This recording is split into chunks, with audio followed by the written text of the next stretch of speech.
Dzisiaj zobaczycie legendarny Pałac Cesarski w Wiedniu. Piękny orły u góry. Mieszkali tu cesarzowa Maria Teresa i cesarz Franciszek Józef I z żoną Sisi. Jak widzicie, już od zewnątrz rzuca się w oczy ogrom tego miejsca. Tu jeszcze sobie zobaczymy, jak ten pałac na miniaturce wygląda. Barokowy wystrój został nadany za panowania Marii Teresy.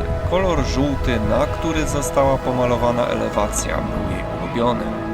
Pałac jest wpisany na listę Światowego Dziedzictwa Kulturowego UNESCO i stanowi najczęściej odwiedzaną atrakcję Austrii.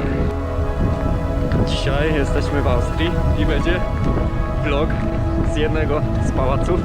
Właśnie próbujemy się dostać do kolejki, także musimy się śpieszyć.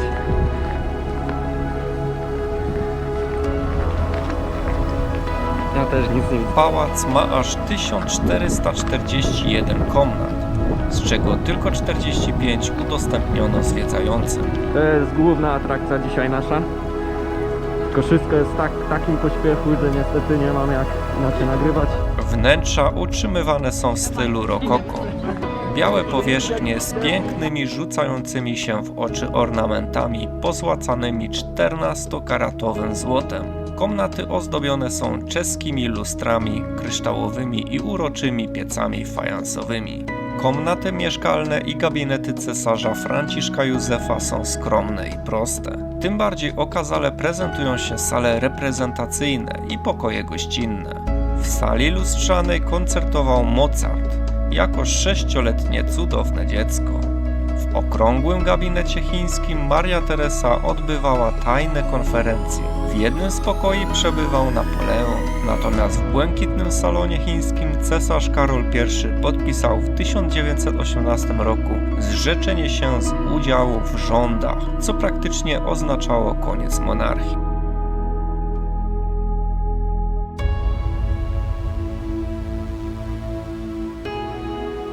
My tu mamy pecha chyba z tym nagrywaniem w środku. Natomiast było bardzo, bardzo ładnie. Tak szczerze, to chyba pierwszy taki pałac, w którym naprawdę 20 minut to idziemy na szybko. Taki pałac, w którym naprawdę było elegancko, no bardzo szykownie, bogato, widać, że tam masę pieniędzy władowali kiedyś. Także wszystko było super, komnaty piękne, rzeczy pozłacane, importowane z Azji, także było elegancko. No szkoda, że nie wolno ani zdjęć, ani nagrywać. No. Sala baletowa, nie? Też była fajna komnata. Ładnie tam sufit był przyozdobiony. Co tam będzie z tym pokojem? Tak było na No tam bale wszystkie się odbywały, no. Z Napoleona właśnie. W środku tego pałacu, idź tam dalej, co przynajmniej nagram pałac. W środku tego pałacu Mozart grał, jak był mały. Pierwszy koncert swój zrobił. Także ogólnie. A ja nie wiem, czy tędy teraz zaś wejdziemy. Dobra, chodź. Także ogólnie bardzo fajnie.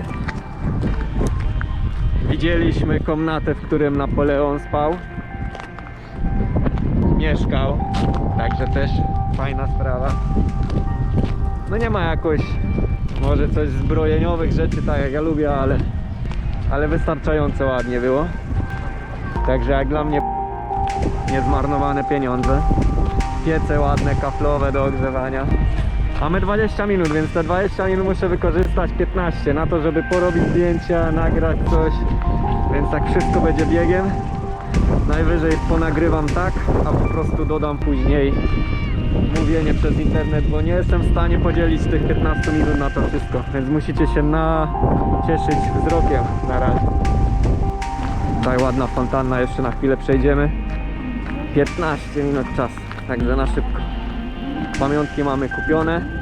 Fontanna piękna, dość wielka. Szkoda, że woda brudna, ale idziemy jeszcze na ten jarmark na szybko. Także tylko robimy zdjęcia i witamy stąd.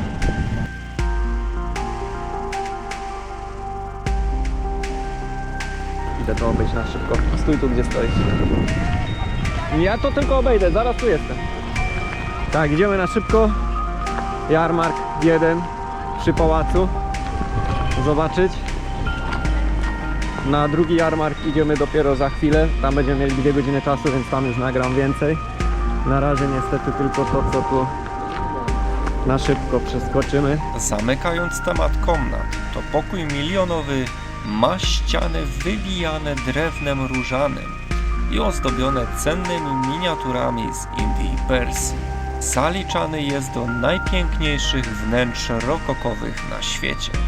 Natomiast w Wielkiej Galerii tańczono podczas Kongresu Wiedeńskiego, a dziś odbywają się tu spotkania przy wyjątkowych okazjach.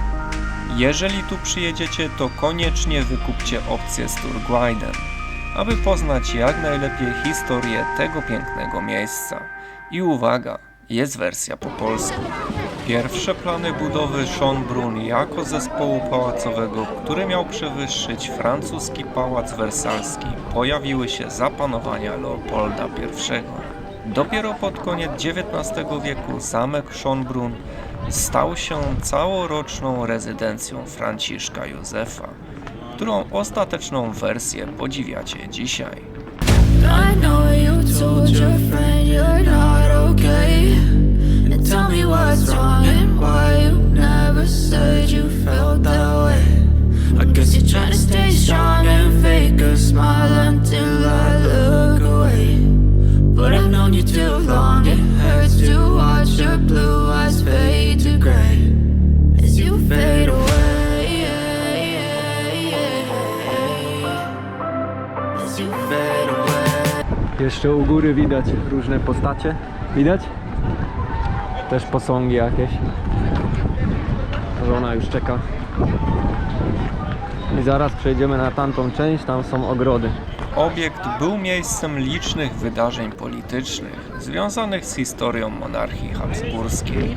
Między innymi zawarto tu 14 października 1809 roku traktat między Francją a Austrią, w wyniku którego poszerzono ziemię księstwa warszawskiego o tereny trzeciego rozbioru Polski. W 1815 roku był miejscem obrad Kongresu Wiedeńskiego oraz tu po upadku Napoleona I mieszkał aż do śmierci jego prawowity następca Napoleon Franciszek Bonaparte. Pamiątką po tych wydarzeniach są orły napoleońskie umieszczone na bramie wjazdowej do kompleksu pałacowego.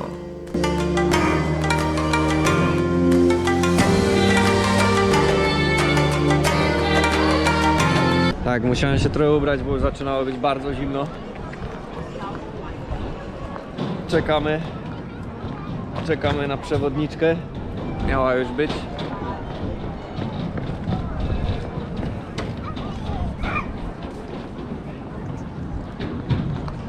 Co jeszcze o pokojach mogę powiedzieć? No pokoje są całe z przepychu. No, widać, że tam masę pieniędzy władowano. Błazeria, jakieś różane drewno sprowadzane. Podobno jeden z najbogatszych pokoi, tam jeden był. Jedno łóżko takie sypialne się obstało, tylko takie naprawdę na wypasie, pozłacane, posrebrzane z aksamitu. Także też fajnie wygląda. Bardzo dużo jakichś chińskich akcentów. Tam są rzeczy z Pekinu przywiezione, z Indii przywiezione rzeczy, właściwie to mozaiki. Także też dość fajne akcenty. No i na pewno się opłaca tutaj wejść, jeżeli ktoś tu będzie. I dzisiejszy odcinek właśnie jest z Austrii, z Wiednia. Na razie jesteśmy przy tym pałacu. Jeszcze będziemy szli na główne ulice. Na końcu mamy jakiś jarmark bożonarodzeniowy, ale nie ten, tylko właśnie gdzieś bliżej centrum. No i zobaczymy, ile się uda nagrać, bo na razie jest wszystko bardzo w biegu. Jeżeli chodzi o sam jarmark przed pałacem, to szczerze polecam tu przyjść dopiero wieczorną porą. Oczywiście ani się on nie umywa do tego, którego zobaczycie w następnym odcinku. Tu chyba jest zrobiony na szybko i tylko przy okazji dla turystów zwiedzających pałac. I strive just to say I'm alright. And for the first time in a long time I'm alright. I've seen a lot of change, been through a lot of pain. Some things are not the same as they were a year ago. be okay. I move on each and every day. The past is where it stays. Way back a year ago.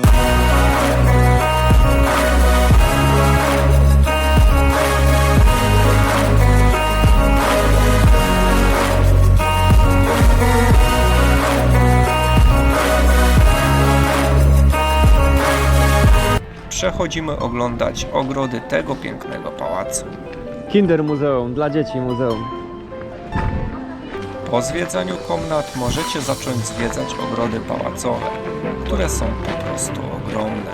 Oczywiście na pewno przyjemnie jest tu udać się latem, kiedy wszystko jest zielone i ładne, ale mimo wszystko warto odwiedzić to miejsce o każdej porze roku. Ale ładne ogrody. Tu były gdzieś komnaty Sisi. Także z tych komnat sobie Sisi wychodziła podobno bezpośrednio tutaj na te ogrody.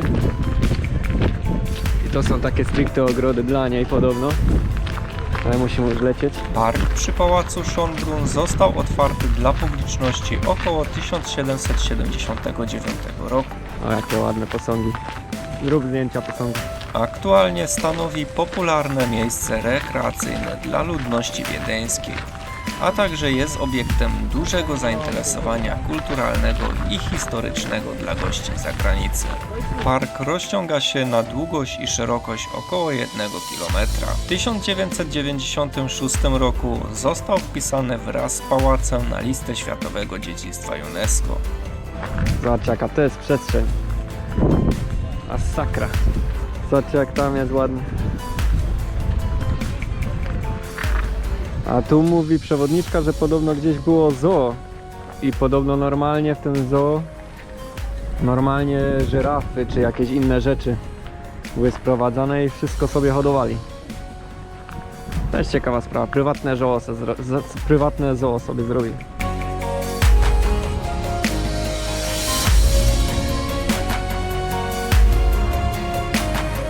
Park przy pałacu Schönbrunn pierwotnie nosił nazwę Katterburg i był używany przez Habsburgów jako teren łowiecki. Ostatecznie przekształcił się w malowniczy kompleks barokowy za czasów Franciszka I.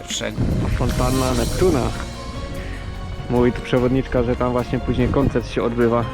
Jest podobno bardzo, bardzo ładnie. Bramy parku otwierane są o godzinie 6:30. Do parku pałacowego można wejść bezpłatnie w godzinach otwarcia. O, widać. Ale ładnie widać obelisk. Widać? Natomiast uwaga, jeżeli chcesz odwiedzić specjalne atrakcje, takie jak tajny ogród oranżeryjny czy labirynt, a także zoo, palmiarnię i dom pustynny, musisz zakupić indywidualne bilety wstępu. O warunkach ich zakupu lepiej poczytać wcześniej. Ceny wstępu nie odbiegają od innych podobnych miejsc. Aktualne ceny zawsze warto sprawdzać przed wyjazdem.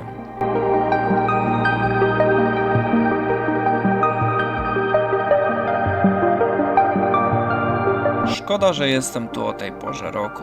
Tak naprawdę, żeby zobaczyć całe piękno tego miejsca, warto wybrać się tu latem. Szczególnie jeżeli zależy Wam na podziwianiu w pełni tych cudownych ogrodów. Za chwilę będziemy szli dalej, zwiedzać cudowny Wiedeń. I got nightmares in my head, I fear that the thoughts build up until I can't hear, that my mind fills up into a creature, and it haunts me somewhere much deeper. Chcesz wesprzeć mój kanał i pomóc mi w realizacji marzeń? Wystarczy, że postawisz mi wirtualną kawę o dowolnej kwocie. Link znajdziesz w opisie. Bez rejestracji i bez zakładania konta. Mikołaje na skuterach. Masakra, Pet.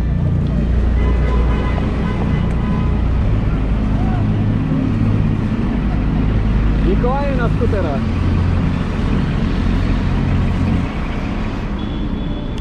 Na wprost wyłania Wam się Muzeum Historii Naturalnej, którego zbiory bazują na kolekcjach monarchów austriackich. Zbiory cesarskie liczyły 30 000 obiektów z kamieni, muszli, korali, minerałów i kamieni szlachetnych. W muzeum znajduje się około 40 sal z ekspozycjami.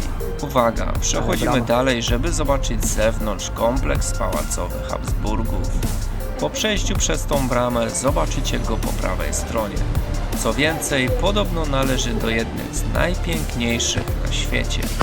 Ale to ocencie sami i dajcie znać w komentarzach, gdzie widzieliście ładniejszy.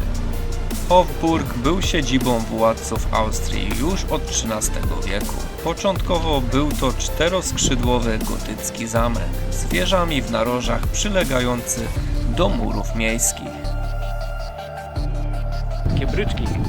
Obecnie stylem dominującym jest barok i klasycyzm.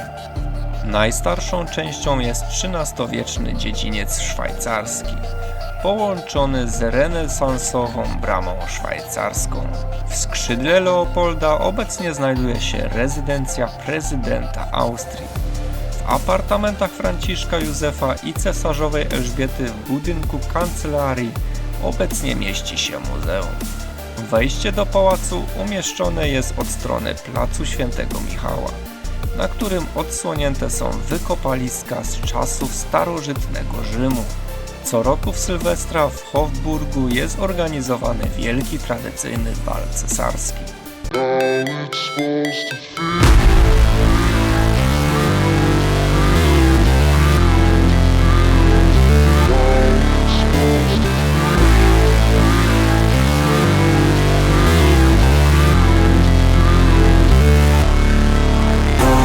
Supposed to feel.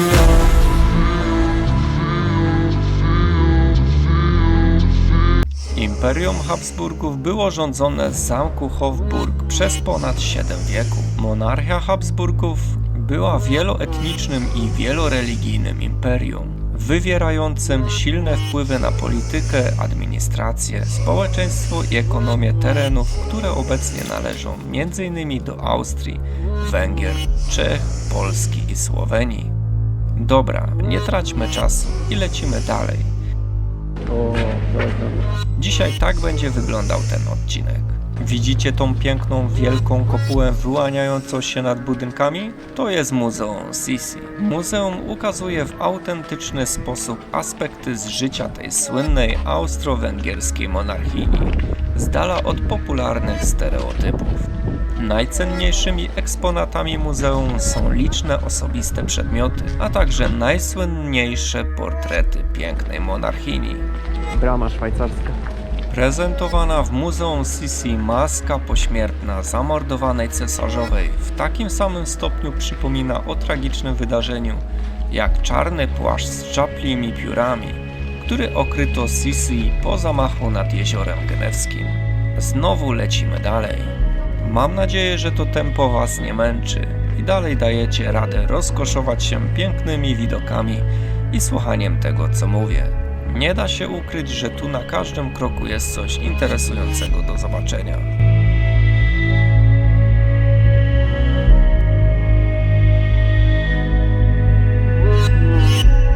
Będziemy wchodzić jeszcze do kościoła. Znajdujemy się w kościele świętego Augustyna. Kościół obecnie stanowi część jednego ze skrzydeł Hofburga. Gotycka świątynia powstała w pierwszej połowie XIV wieku i był to wtedy oddzielny budynek. Dopiero podczas budowy pałacu włączono go w struktury Hofburga. Stał się wtedy oficjalnym cesarskim kościołem parafialnym. Najsłynniejszą część świątyni stanowi kaplica Loreto. Za kaplicą znajduje się Herzgruft, krypta serc, gdzie przez ponad 200 lat składano w urnach serca Habsburgów. Ciała zaś znajdują się w cesarskich kryptach przy kościele kapucynów. Najbardziej interesującym elementem, który zobaczycie ze mną, jest klasycystyczny pomnik nagrobny arcyksiężnej Marii Krystyny, który został ufundowany przez jej męża Alberta. Warto dodać, że książę Albert był synem króla polskiego Augusta III. Pomnik posiada formę piramidy, do której wejścia zdąża orszak żałobny. Autorem dzieła jest wybitny włoski rzeźbiarz.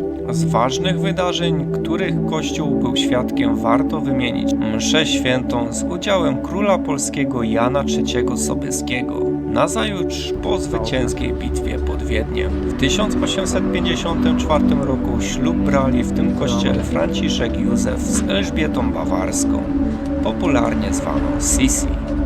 Idziemy dalej. Koniki.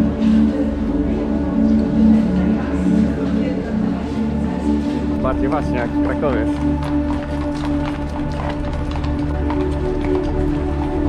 Patrz po lewej. Tylko nie, zaraz lecisz. Z powrotem wyłania się u góry kopuła, a więc w końcu jesteśmy przed wejściem do Muzeum Sisi. Ale niestety samych wnętrz nie będziemy zwiedzać. I got the cash in the bag, stadium packed. Born a rock star in this life, gonna live it up on the attack. Baby, I'm bad. I just wanna get caught up in this life. I'm crazy, I'm mad. Doing no cap. Only God wants you, better go live it up. Cash in the bag, stadium packed. Baby, I'm bad. Yeah. Baby, I'm bad. I just wanna stay bad, stay mad, chip on my shoulder cause they treat me like an outcast. I ain't gonna take that, stay back, I'll be swinging hard till the hits come in all caps. I ain't gonna lay back, pray that someone's gonna help me, ain't nobody like that. I ain't gonna wait, that's all fact, give me one shot and I'll never get the throne back. I'm sick of being cautious, I'ma go cause some pain, can't stop this. I'ma steal everybody's lane, call it shoplift. Sick of hearing everyone complain when they thoughtless. Taste the pain, it's like candy canes. It makes me go change into a better frame, into a better name. Society's insane, we all live for fame. Yeah. Cash in the bag, stadium packed. Born a rock star in this life, gonna live it up on the attack. Baby, I'm bad. I just wanna get caught up in this life. I'm crazy, I'm mad. Do it no cap. Only God wants you, better go live it up. Cash in the bag, stadium packed. Baby, I'm bad. Baby, I'm bad. I got the cash in the bag, stadium packed. Born a rock star in this life, gonna live it up.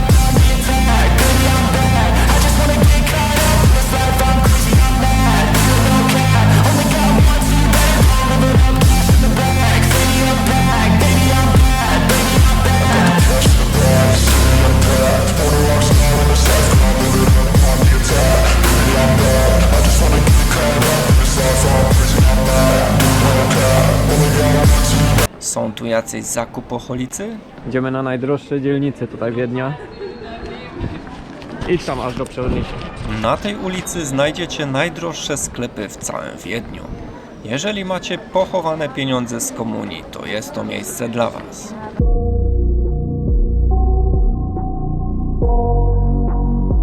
Zaraz zobaczycie miejsce, w którym mieszkał sam Chopin. Chopin tu mieszkał. W tej kamienicy. Czy Wy widzicie, ile atrakcji i fajnych miejsc już widzieliśmy? A to dalej jest 1/3 wszystkich atrakcji z dzisiaj. Co więcej, dosłownie przypadkiem trafiliśmy na tą wycieczkę i na ostatni moment zdecydowaliśmy się skorzystać z oferty. Jeszcze nigdy wcześniej nie byliśmy na żadnym zagranicznym jarmarku świątecznym, więc uznaliśmy, że zaczniemy od najsłynniejszego. Sam jarmark zobaczycie dopiero w drugim odcinku, bo za długi film by się nam zrobił. Raczej nikt by się nie skusił na godzinny materiał. If I lay down and I play dead and I stay dead, baby you'll get sick of being the monster out of my head, under my bed, thinking something out of my nightmares, standing right there. But if I lay down and I play dead and I stay dead, then will you get bored? But if I lay down and I play dead and I stay dead, baby you'll get sick of being the monster out of my head, under my bed, thinking something out of my nightmares, standing right there. But if I lay down and I play dead and I stay dead, then will you get bored of killing me? Znajdujemy się teraz na słynnym placu Graben. Jest to plac w kształcie wydłużonego prostokąta. Jest jednym z najważniejszych miejsc w Wiedniu. Jego nazwa pochodzi od wykopu, znajdującego się w połowie drogi między świecką częścią miasta, którą reprezentował Hofburg, a częścią o zabudowie sakralnej, reprezentowaną przez katedrę świętego Szczepana. Na obu krańcach placu znajdują się fontanny. Na jednym fontanna Józefa, a na drugim fontanna Leopolda. Niemalże pośrodku stoi zaś kolumna Morawa. Pomnik dżumy. Pomnik powstał w podzięce Bogu za zakończenie zarazy dżumy, w której umarło około 100 000 osób w samym Wiedniu. Jego prawidłowa nazwa to kolumna Trójcy Świętej. Jest jednym z najbardziej rozpoznawalnych symboli Wiednia. Mimo tragicznej historii, plac Graben dziś jest miejscem spotkań, handlu i turystyki.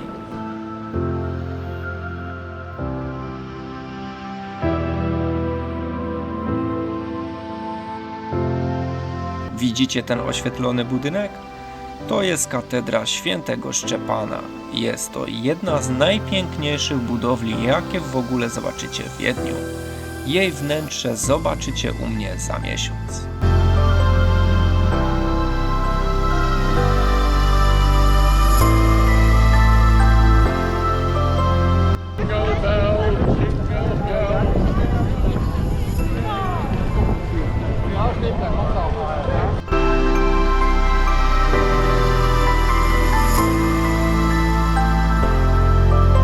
Za chwilę zobaczycie kościół świętej Elżbiety w siedzibie Zakonu Krzyżackiego. Zakon szpitala Najświętszej Marii Panny Domu Niemieckiego w Jerozolimie, czyli Zakon Krzyżacki, nigdy nie został rozwiązany przez papieża. Obecnie jego siedzibą jest Wiedeń, a konkretnie kompleks domów, do których teraz wchodzimy.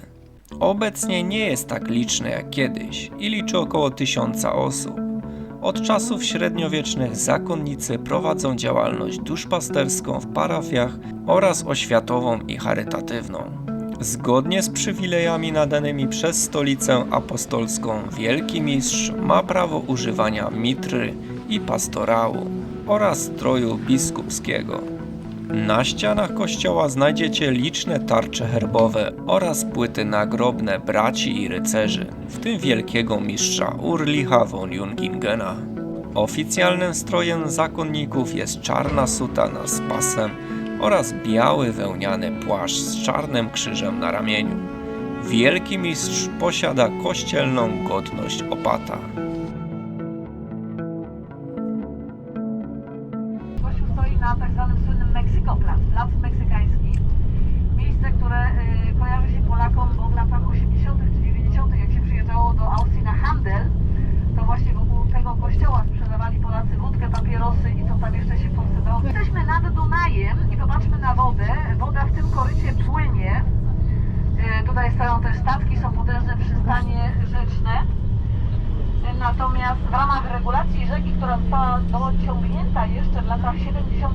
XX wieku, powstała Wyspa Dunajska. To jest to, nad czym teraz przejeżdżamy. Wyspa Dunajska ma taką szerokość, jak Państwo widzą, a długość około 20 km.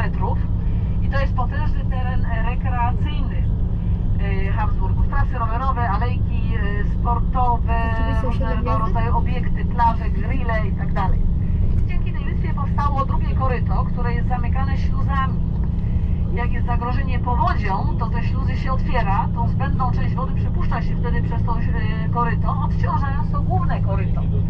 Dlatego od lat 70. nie było sytuacji, żeby kiedy był zagrożony powodzią. Widzą Państwo właśnie wagonik metra przed nami. W takim korytku sobie metro jedzie i potrzebuje metro 7 minut, żeby dojechać stąd do centrum Starego Miasta, czyli pod katedrę Świętego Szczepana. To zobaczymy za chwileczkę, jak wrócimy teraz objedziemy tutaj ruch okrężny i wracamy do centrum. Taki budynek z metra, widzą Państwo krzyża, nie trzeba zaprosić na takie dziwnego koloru, tam troszeczkę z tyłu, to kościół katolicki, taki bardzo nowoczesny, tam za tym napisem Bok Restaurant po prawej. Tutaj też znajduje się główna siedziba firmy Strabag, którą też znamy z Polski, prawda? A za tym i szkoły, i przedszkola, i bloki mieszkalne, a tam w głębi, gdzie jest wieża dunajska, jest potężny park dunajski. Natomiast gdybyśmy skręcili w lewo jeszcze, my wracamy do centrum teraz, po tej stronie Dunaju są tylko 2 dzielnice mieszkalne z tych 23 dzielnic, ale to są takie największe dzielnice i to już są takie przede wszystkim dzielnice mieszkaniowe. Tutaj się nie ma po co już jeździć. Znaczy turyści jak w zasadzie 50 metrów wyżej wieża dunajska. I tutaj jest zarówno hotel na kilkunastu piętrach, jak i apartamenty prywatne, różne instytucje, biura i tak dalej, także wszelkie funkcje. I jeszcze ma powstać podobny, tylko jakby odbicie lustrzane. Ale coś ta budowa, widzę, nie idzie. Po naszej prawej stronie kąpielisko, taką plażę miejską. Po prawej w głębi taki srebrzysty budynek, to jest Millennium Tower. On ma 202 metry, w roku 2000 zbudowany. A z tej perspektywy, jak teraz na to patrzymy, to sobie możemy wyobrazić, jak wygląda ten w Dubaju, ten najwyższy na świecie, bo on ma 816, czyli jak ten ma 202, to razy 4 i jeszcze tam parę metrów. Natomiast na horyzoncie po prawej stronie wzgórza, to już jest tak zwany Lasek Wiedeński, czyli taka otulina Wiednia od północy poprzez zachodnie rejony aż po okolice Baden, to jest takie kąpielisko pod Wiedniem. No i te pierwsze wzgórze z strony Dunaju to jest wzgórze Leopolda, a to drugie wzgórze to jest ten słynny Kalemberg, z którego z odsieczą Sobieski ruszał. Tam widać wieżę telewizyjną i te białe zabudowania. Jedną z nich to jest kościół świętego Józefa tam na Kalembergu. To jest kościół, gdzie się odbywają msze w języku polskim. Ci, co siedzą za mną, mogą zobaczyć basen kąpielowy. Rzeczywiście funkcjonuje w lecie. I zdecydowanie przyjemniejsza woda w basenie niż w kanale dunajskim. W czasie II wojny światowej były tutaj koszary. Budynek bardzo mocno zniszczony w czasie II wojny światowej, też pod koniec, właśnie przez aliantów. A z tyłu za nim, tutaj na Światłowydzi widać jeszcze kolejne nowoczesne już gmachy tam w głębi. To są kolejne ministerstwa, także to jest taki ministerialny rejon. I za jakieś 5-7 minut powinniśmy dojechać już. Hotel Imperial przed nami, a teraz przed nami po skręcie pomnik Karola Schwarzenberga, to był dowódca Hitlera kiedyś. W 1813 roku, w którym to Napoleon przegrał, w której to bitwie Napoleon przegrał, a Schwarzenberg był dowódcą tej zwycięskiej armii połączonej.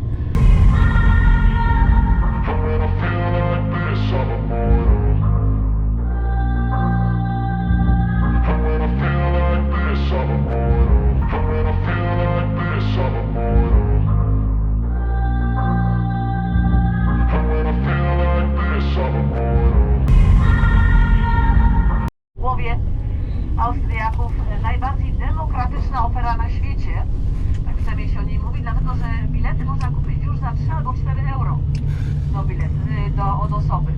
Ale Oczywiście ładnie. to nie są takie bilety w pierwszym rzędzie, tylko to są bilety na miejsca stojące, ale chodzi o to, że każdy, kto... Oferta z boku krąży taki pan w takim różowym, pomarańczowym płaszczyku. To jest sprzedawca biletów, ale nie do opery, tylko właśnie na te koncerty, które się w różnych miejscach, w różnych salach Wiednia odbywają. To są takie popularne. A po prawej stronie z kolei park dworski. To był park, który był dostępny wyłącznie dla rodziny cesarskiej. Dlatego tylko rodzina cesarska miała tutaj dostęp. A w parku widać pomnik Mozarta. Widzą Państwo biały marmurowy Pomnik Mozarta posąg. My po będziemy środku. jeszcze raz tutaj dojeżdżać. I need time to deal, the pain makes it real. I don't wanna feel, I just wanna kill the bad thoughts and steal a good thought and feel. I'm just lost to feel, I'm just lost to feel. I need time to heal, I can't steer the wheel, cause this drive it kills, and it gives me chills. A nice road it feels, I slip off the peel and crash all the steel. Will I ever heal? Obelisk, tutaj słoneczko nas troszkę poraziło, takie kamienie, to pamiątka ofiarom wojny poświęcona, a kościół, który tam w głębi, taki ciemny, nieduży kościółek, to jest najstarszy kościół Wiednia i jedyny kościół romański. Teraz jak Państwo popatrzą na prawo, to zobaczycie znowu wieżę katedry i to jest taka najkrótsza ulica prowadząca do katedry. Pięknie czerwono oświetlone kule będą. Natomiast po lewej stronie teraz mamy nowoczesny budynek przystani miejskiej. Też chyba kukiełkowy i widok na ujście rzeczki do kanału Dunajskiego. Jak popatrzymy jak na prawo, fajnie. to zaraz za budynkiem właśnie rzeczka Wiedenka, wzdłuż której wcześniej jechaliśmy, wpada do kanału Dunajskiego. A ten srebrzysty budynek przed nami to jest kolejna ubezpieczalnia, tym razem Unika. Ona ma bardzo ładną tą fasadę, ale dopiero wieczorem, bo wyświetlają się takie przeróżne kolorowe wzory na tej fasadzie. Także nie widać wtedy brzydkiej architektury Placu Śląskiego, przez który przejechaliśmy, jeszcze raz zobaczymy później.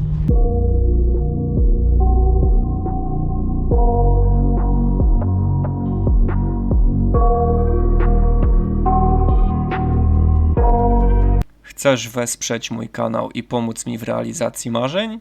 Wystarczy, że postawisz mi wirtualną kawę o dowolnej kwocie. Link znajdziesz w opisie. Bez rejestracji i bez zakładania konta. Dziękuję również wszystkim moim patronom za okazywane wsparcie. Również Ty, zamiast jednej kawy czy piwa, możesz zostać moim osobistym patronem. Najniższy próg już od 5 zł. Za wszelkie wsparcie bardzo dziękuję.